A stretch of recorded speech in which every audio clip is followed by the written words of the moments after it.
Bonjour Carlotta. Bonjour Raphaël. Peux-tu nous parler de la sexothérapie ?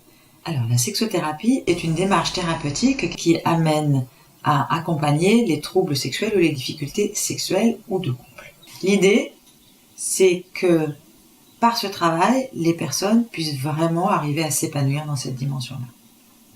Comment faire la différence avec la sexologie ? Alors il y a différents champs. Il y a la sexologie médicale d'abord, qui s'occupe de traiter les difficultés organiques ou fonctionnelles. Donc ça, c'est pas mon champ de compétences. Il y a la sexologie clinique, qui va s'occuper des aspects pédagogiques sur la sexualité, comportementaux, d'apprentissage et mécanique, que j'inclus dans ma pratique. Mais la sexothérapie va ajouter à la sexologie toute la démarche psychothérapeutique qui permet de s'occuper du symptôme bien sûr, mais également de la personne et de son symptôme, de la personne dans ses relations et de la personne dans sa vie. Quelle formation as-tu suivie pour devenir sexothérapeute ? Alors ma formation de base, c'est la Gestalt-thérapie. C'est vraiment le socle fondamental de ma posture en tant que sexothérapeute.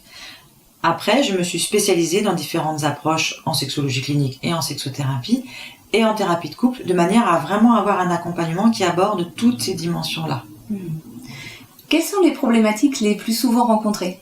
Alors, chez les femmes, la problématique la plus souvent rencontrée, c'est le trouble du désir. Après, vient la difficulté d'accéder au plaisir, le trouble de l'orgasme, et plus rarement, des troubles liés à des douleurs que les femmes peuvent avoir dans leur intimité. Chez les hommes, le plus souvent rencontré, c'est cette fameuse éjaculation précoce et la dysfonction érectile. Quel est le résultat d'un accompagnement avec un sexothérapeute ? L'accompagnement en sexothérapie, c'est un processus, c'est un engagement que le client et moi prenons pour l'accompagner au service de la résolution de sa difficulté. Mais c'est difficile de parler de résultats car il n'y a pas de recette magique. C'est vraiment, comme je disais, un processus de croissance, de conscience, de ressenti, un processus thérapeutique qui amène vers un mieux-être sexuel et dans la mesure du possible à la disparition du symptôme. Alors, à travers ton livre « Sexualité féminine vers une intimité épanouie », quel est le message que tu as souhaité faire passer aux femmes et aux hommes ?